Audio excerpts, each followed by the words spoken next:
Mora returned home from the village market to find her son, Kweku, with a swollen face and eye and cane marks all over his body. "Your son is a thief," her sister-in-law, Zuwaira, shouted from across the room, her voice filled with venom. She called Mora a witch, claiming she used dark charms to trap her twin brother, Tajuddin. "You killed your first husband with your evil hands," Zuwaira said, eyes flashing. "And now you want to kill my brother too." Mora stood still, trembling in rage at the sight of her son, who now sat in pain, his body covered in welts and bruises. "What did Kweku do to deserve this?" Mora demanded, her voice shaking. Zuwaira pointed at her purse, claiming that the boy had stolen money from it. "My son would never steal from you.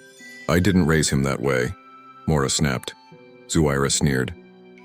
"It doesn't surprise me that you failed as a mother. A woman like you, who snatched a man with tricks.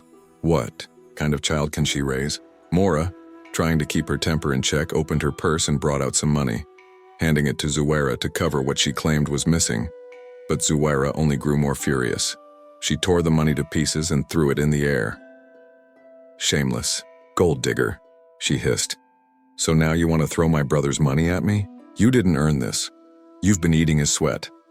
"I don't even blame you," she added. "I blame Tajuddin for being foolish enough to fall for a miserable woman like you." Mora stood quietly, fists clenched, as Zuwaira spat insult after insult at both her and Kweku, calling them beggars who only came into Tajuddin's life to take and destroy. At that very moment, Tajuddin walked in through the door. He paused, his eyes scanning the tense room. "What is happening here?" he asked. Zuwaira quickly jumped in, spinning her tale, how Kweku had stolen money from her purse. But Tajuddin frowned. "Wait, are you talking about the same money you told me I could take this morning before I left for work?" Zuwaira froze. That moment she remembered. She had indeed told her brother to take the money. She had forgotten. Mora's heart ached as she watched her son, wrongly beaten for something he didn't do. Without another word, she walked away to tend to Kweku's wounds. Tajuddin followed her quickly, apologizing over and over again. "I never imagined my sister could do such a thing to a child," he said, guilt in his eyes. Then, filled with anger, he went back to confront Zuwaira. "Don't you ever touch Kweku again," he warned. "He may not be my blood, but I've accepted him as my son. And if you cannot accept Mora and her son in peace, then I'll be forced to ask you to leave this house." Zuwaira stood frozen, unable to believe what she was hearing. Her own twin brother was choosing that woman over her. Her hatred for Mora burned deeper than ever. "I'll make that woman pay," she muttered under her breath as she stormed to her room and slammed the door. The next day, Mora walked into the kitchen and saw the sink overflowing with dirty plates. She sighed and quietly began to wash them, holding back her anger. Just as she was scrubbing the last plate, Zuwaira walked in and dropped even more dirty dishes into the sink, without a word. Then she walked away, leaving Mora to the mess. Mora clenched her jaw but said nothing. She knew Zuwaira was trying to provoke, her trying to make her life difficult, but Mora decided to stay calm, for the sake of peace. Once the dishes were done, Mora set out to cook Tajuddin's favorite meal. It was their wedding anniversary, and although she knew he'd be home late due to work, she wanted to make the night special. She spent hours in the kitchen, chopping, stirring, pounding, all with love in her heart. When the food was ready, Mora wiped her sweaty forehead and quickly set the table. The aroma of pounded yam and egusi soup filled the air. She arranged everything beautifully, then rushed off to freshen up before her husband arrived. A few minutes later, Tajuddin returned. His eyes lit up when he saw the setup. He smiled warmly at his wife, who wore the red dress he'd gifted her. "You look stunning, my love, Kianor," he said. Mora smiled and served his food, sitting close to him, watching eagerly. Tajuddin took a big scoop of soup and began coughing violently. His face turned red. He reached for water, gasping. "What is this?" he managed to say between coughs. Mora rushed over in confusion. "What's wrong? Is it the soup?" She tasted it herself, and her eyes widened. It was filled with unbearable amounts of pepper. Her hands shook. How? How did this happen? How did this happen? I didn't even add pepper to the soup, Mora said, staring at the pot in confusion. Zuwaira, hearing the commotion from the dining room, rushed out to see her twin brother coughing violently, his eyes red and watery. "What have you done to my brother?" she shouted, charging at Mora, like a wild dog. "You want to kill him the same way you killed your first husband. How can you be so careless to add that much pepper?" she continued, her voice loud and sharp. Mora looked up at her, stunned and speechless. Tajuddin wiped, his eyes still coughing. But then he frowned and asked his sister, "Zuwaira, how did you know it was pepper that caused it?" Zuwaira froze. She had just exposed herself. Trying to cover up her slip, she said, "Because I'm your twin. I know your body better than anyone. I could tell just by looking at you." But Tajuddin was no fool. He turned to Mora, whose eyes were now filled with tears. She had worked so hard to make their anniversary special, and now it had turned into pain. Unable to hold it in, Mora stood from the table and walked up to Zuwaira. "Are you happy now?" she asked, her voice breaking. "You've ruined our night, our wedding anniversary. I hope this gives you joy." With that, Mora walked away, her eyes filled with tears. Zuwaira stood there, silent. For once, she had nothing to say. Tajuddin's eyes followed his wife as she disappeared into their room. His heart broke. He knew how much effort she had put into that meal. He turned slowly to face his sister. "I can't believe this," he said. "All Mora wanted was to make our night special, and you ruined it. Out of jealousy. What did she ever do to you? Why do you keep treating her like this?" Zuwaira tried to defend herself. "I'm only looking out for you, brother. That woman doesn't belong here. She's just here for what she can take." Tajuddin shook his head. "I don't care what you think," he said. "I love Mora. Whether she has anything or not, she's part of my life now, and she's not going anywhere." He turned and walked away, heading to their bedroom where Mora sat crying, asking herself what she had ever done to deserve Zuwaira's hatred. "What did I do to her?" Mora asked as Tajuddin sat beside her.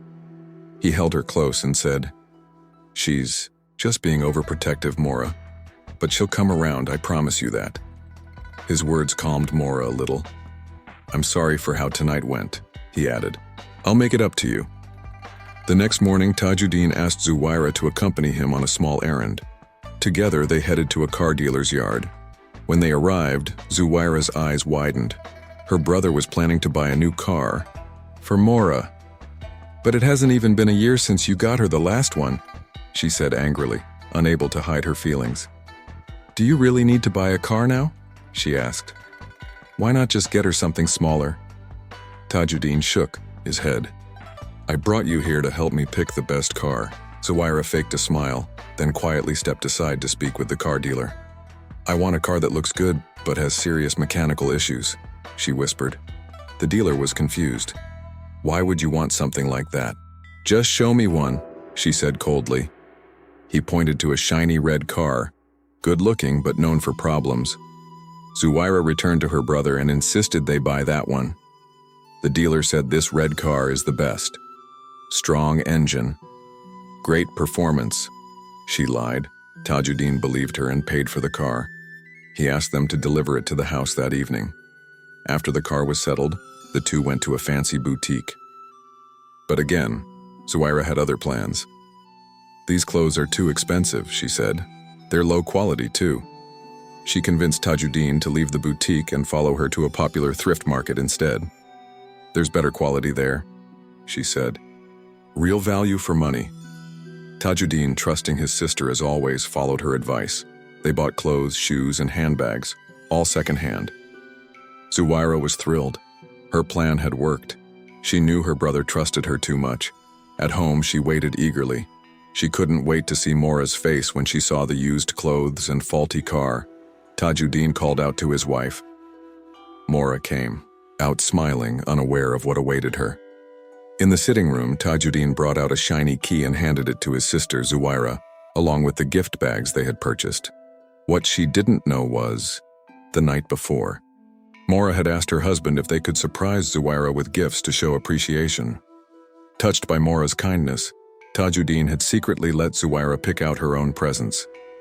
But out of pure jealousy, Zuwaira had chosen the worst, a faulty red car and ragged clothes from the market, thinking they were for Mora. Now she stood there frozen, staring at the red car parked outside. The same car she knew was loaded with mechanical problems, and the pile of cheap second-hand clothes? They looked worse than old rags. Zuwaira's face turned red as reality hit her like thunder.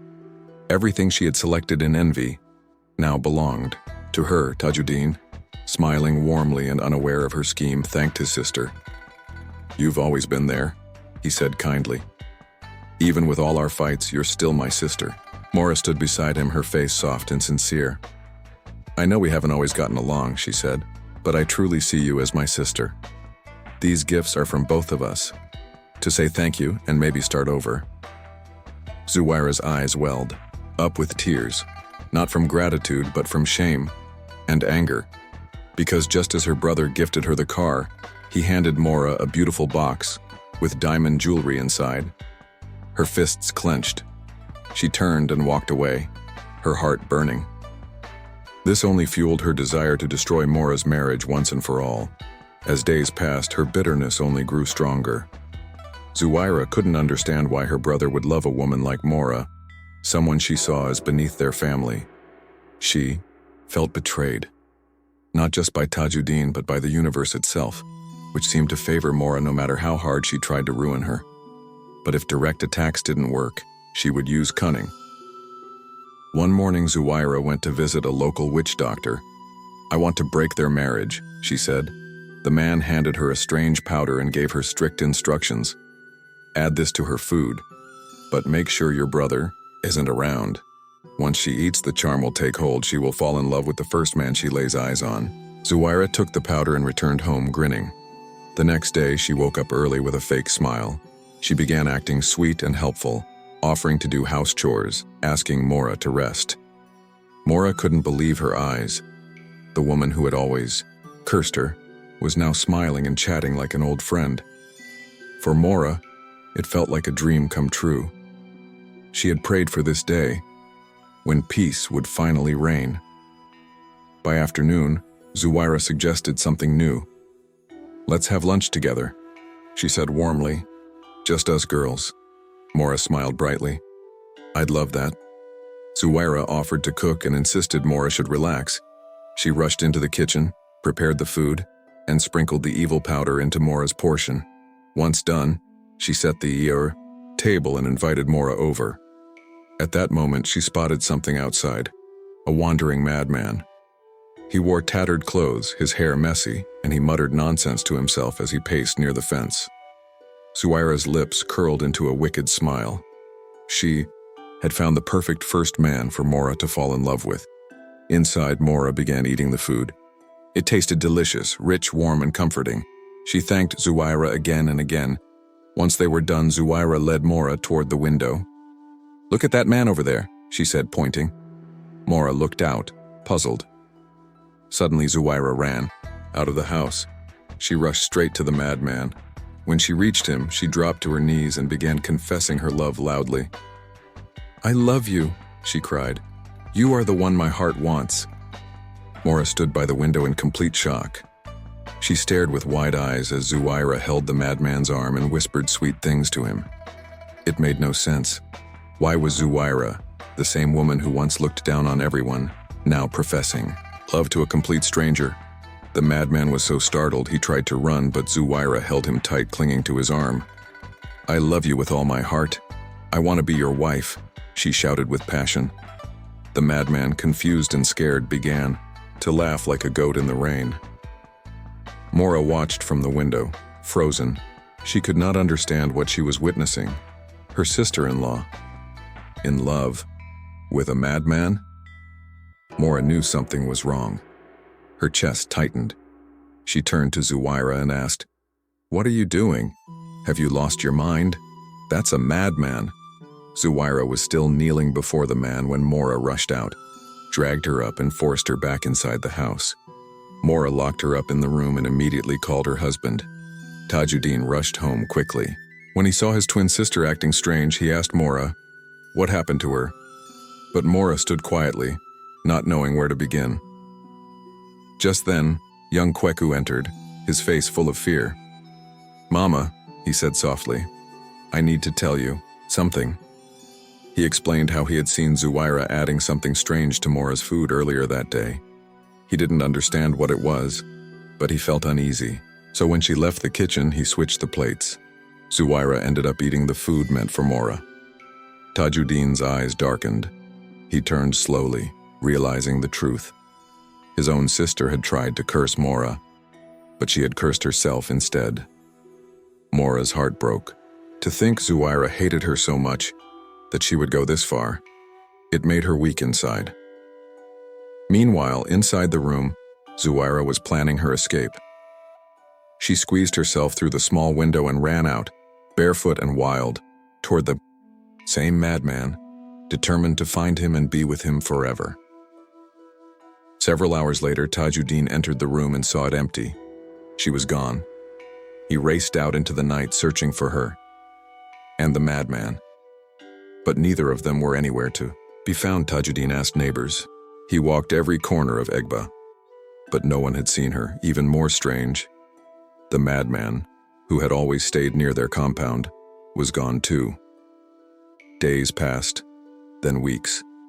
Still, no sign of Zuwaira. Tajuddin became restless, tormented by the unknown. Even Mora, who had every reason to be angry, could not hold a grudge. She still saw Zuwaira as a sister. That night, as the village settled into darkness, Mora knelt by her bed and said a quiet prayer for Zuwaira's return. The next morning, her prayer was answered. Zuwaira returned. She looked broken. Her clothes were torn, her skin dusty, her eyes hollow and sad. She didn't say a word. She walked past them straight into her room and locked the door. Mora and Tajuddin stared at each other, confused and worried. What had she gone through? For days, she refused to come out or speak to anyone. They could hear her sobbing late into the night. Soft, broken cries through the walls. It tore their hearts apart. One evening, Tajuddin returned home from work and walked up to her door. He knocked gently. "Zuwaira, please talk to me," he said. "We're family. Whatever it is, we'll face it together." He stood there, waiting. Then the door slowly creaked open. Zuwaira stood there, her face pale, her eyes red from days of crying. She looked like someone who had aged 10 years in 10 days. "I'm sorry, brother," she whispered. "I did something terrible." Her voice trembled as she spoke. "I tried to harm Mora. I was jealous. Angry, I went to a herbalist. He gave me something to put in her food, to make her fall in love with a madman." She paused, her lip trembling. "But I ate it myself, and I fell under the charm." Tajuddin's breath caught in his throat. He could see how shattered she was, and he believed she meant every word. "We all make mistakes," he said gently, "but you must learn from them." Zuwaira nodded, but then her lips trembled again. "There's something else," she said quietly. "Something I must tell you." Tajuddin's heart began to race. "I'm pregnant," she whispered. "For the madman." Silence. The air felt heavier than ever before. Tajuddin couldn't speak. Her words hit him like a hammer. "Pregnant?" he repeated, barely above a whisper. Zuwaira nodded slowly. Tears ran freely down her cheeks. And just like that, the weight of her choices came crashing down on her. Tajuddin's mind raced as he processed her words. "Zuwaira, are you sure?" She nodded slowly, her face pale and her eyes soaked with tears. "Yes, I'm sure. I didn't even know what I was doing all those days. When I finally came to my senses, the truth hit me hard. I don't know what to do. I've ruined everything." Tajuddin took a deep breath and tried to stay calm. Could see the fear and shame weighing heavily on her. and he knew that what she needed now was not judgment, but support. From behind, Mora stepped forward. She had heard everything, and though her heart still carried scars from all the pain Zuwaira had caused, she also saw a broken woman who needed healing. "Zuwaira," Mora said softly, her voice warm.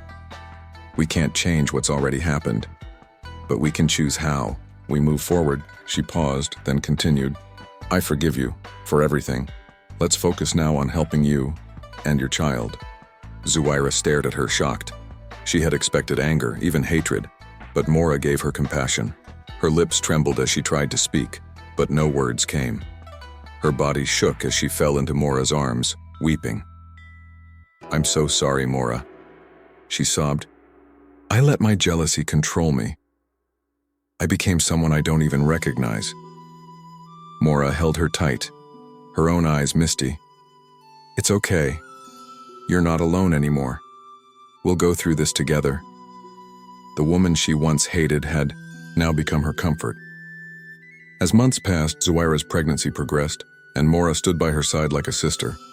She helped with her meals, gave her advice, and offered the emotional strength Zuwaira so badly needed. One evening they were all seated for dinner when Zuwaira suddenly grabbed her stomach. She screamed, her voice sharp with pain. "Tajuddin, I think the baby's coming." Everyone jumped to their feet, but Mora quickly took charge. She supported Zuwaira, guiding her carefully into the car as they rushed her to the hospital. After long hours of labor, Zuwaira gave birth to a beautiful, healthy baby boy. Tears rolled down her cheeks as she held him close. The sound of his cry filled the room with joy. She thanked God for blessing her with something so pure, so undeserved, yet so miraculous. But something even more extraordinary was happening, far away, in a hidden corner of town. The same madman, the one everyone thought was cursed forever, suddenly stood still. A strange calm washed over him. His wild eyes cleared and he looked around in confusion. Where am I?" The villagers nearby gasped. They had seen him for years, talking to himself, sleeping on the streets. Now he was standing straight, sane and aware. An old man approached gently, curious, and then the once mad man began to speak. "My name is Ayo," he said slowly. "I am the only son of Chief Ajagbe, who died years ago." The old man's eyes widened. "We thought you ran away, that you abandoned your family's wealth." Ayo shook his head. "No, my uncle did something to me. He wanted everything for himself. He used dark magic to drive me mad," the villagers murmured. All these years, Ayo had been living under a spell, and the only way for that spell to break was for an heir to be born. With Zuwaira's child, the curse was lifted. The old man helped him get cleaned up and took him to the hospital. That's when he saw her, Zuwaira. She stood there holding her newborn, and her eyes widened. It was him, the madman. Now a calm, composed man, fully healed. Even though she was no longer under any spell, Zuwaira felt something strange, something gentle, pull at her heart. And Ayo, he couldn't look away either. Tajuddin and Mora watched quietly, unsure what to make of what was unfolding before them. Tajuddin had spent months caring for his sister, and now the man she once cursed herself for had returned. A new man. Though Ayo was finally free, he remained protective of Zuwaira, seeing how fragile and broken she still was. He gently approached her and began to speak. "My uncle, Shola Teddy," he said slowly. "He was the one who struck me with madness and took everything that belonged to my father." Then Ayo looked into her eyes. "But even while I was lost, I remembered you. Your voice, your smile, your warmth. When I came back to my senses, you were the first person I thought of." Zuwaira felt a pull inside her chest. As they both looked down at their baby boy, born from pain, yet now wrapped in peace, the bond between them became clear. But something else stirred the room. Tajuddin looked at Mora, whose face had suddenly turned pale. Tears brimmed in her eyes. "What's wrong?" he asked gently. Mora wiped her tears and spoke softly. The name, Shola Teddy. That was the man behind my first husband's death. Everyone went still. Mora continued. My late husband once worked for him. One day I went to deliver food to his office and Shola saw me. He tried to pursue me even though he knew I was married. Her voice shook. He offered my husband money, just to spend time with me. My husband refused. Days later, he was killed in a terrible accident. I went into hiding after that. Shola Teddy threatened me and over again. The room fell into a stunned silence. Everyone was shaken by how deeply one man's evil had spread. Ayo clenched his fists. The truth of his uncle's wickedness burned in his chest. He knew what he had to do. A few days later, Ayo went to confront his uncle, alone. But when Shola opened the door and saw Ayo standing there, healthy and alive, the old man's eyes widened in terror. And he collapsed. He died on the spot. With his uncle gone, Ayo inherited all his father's wealth, the legacy that was once stolen from him. And even after all the pain, Ayo chose to forgive him. I refuse to carry bitterness, he told Zuwaira. I won't let his darkness control my life anymore. Ayo's connection with Zuwaira only grew stronger. The child they shared brought them closer with each passing day. What once started as a cursed entanglement had now become something genuine. Zuwaira, who once carried anger like a shield, was now softer, changed by grace and love. One warm evening, Ayo visited the house again. He found Zuwaira seated on the porch, gently rocking their baby. He sat beside her, took her hand and said, I know our story started in the dark, but I believe we can create a life filled with light, if you'll allow me. Zuwaira's heart fluttered. She looked at him and felt something she hadn't felt in a long time. Peace. Ayo dropped to one knee. Will you marry me? He asked. Without hesitation, Zuwaira nodded. Yes, she said through tears. Yes, Ayo. Behind them, Tajuddin and Mora stood in the doorway, smiling. They had walked through fire, but now they were all stepping into something new. Together, Ayo, Zuwaira, Tajuddin, and Mora, they rebuilt their lives. The pain of the past no longer ruled them. Instead, they stood tall on the foundation of forgiveness, truth, and family. The moral of this tale is simple. Be kind. Show compassion. Never mock someone for a pain you've never carried. If you dig a pit for others, you may be the one to fall in. Treat people with the same kindness you hope to receive. And remember, no matter how broken the beginning, love and truth can still write a beautiful ending. I hope you enjoyed the story.